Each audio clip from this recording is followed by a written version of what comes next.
अस्सलाम वालेकुम, welcome to Zafar tour and taste. आज हम जो बनाने जा रहे हैं वो है घिया तोरी। ये बहुत ही मज़ेदार बनती है। तो स्टार्ट करते हैं। सबसे पहले हम ऑयल ऐड करते हैं। इसके अंदर हम लहसुन अदरक का पेस्ट ऐड कर लेंगे।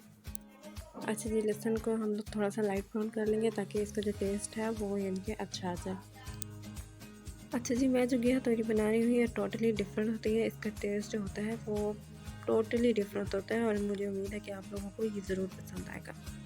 अच्छा जी, हमारा जो लहसुन है वो बिल्कुल जो है लाइट ब्राउन हो चुका है। अब हम इसके अंदर ऐड करेंगे गरम मसाला और इसको हम थोड़ा सा फ्राई करेंगे जब तक कि इसकी खुशबू आना स्टार्ट हो जाए। साथ ही में हम इसके अंदर हांडी मसाला 1 टेबल स्पून ऐड करेंगे और इसके साथ ही हम इसके अंदर साल्ट ऐड करेंगे हस्बे ज़ायका, जैसे कि आपको पसंद हो।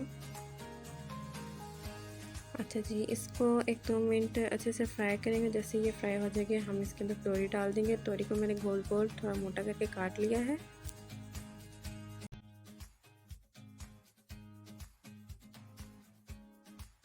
अच्छा जी, इनको अच्छे तरीके से मिक्स करने के बाद हम इनको दम पे लगा देंगे 10-15 मिनट के लिए, जब तक कि ये अपना पानी नहीं छोड़ना शुरू कर देती।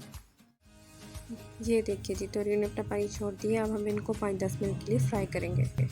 ये देखिए जी, हमारी तोरी बिल्कुल फ्राई हो चुकी है और ये ऑलमोस्ट रेडी भी हो चुकी है। अब हम अपनी मज़ेदार घिया तोरी को सर्व कर लेते हैं। ये देखने में इतनी मज़े और इतनी टेस्टी लग रही है कि मेरा दिल कर रहा है कि अभी खा जाऊँ। और जी, मोर टेस्ट के लिए आप इसके ऊपर ब्लैक पेपर डाल दें। अगर आपको मेरी रेसिपी अच्छी लगी है तो वीडियो को लाइक और सब्सक्राइब करना मत भूलिएगा। Thank you so much.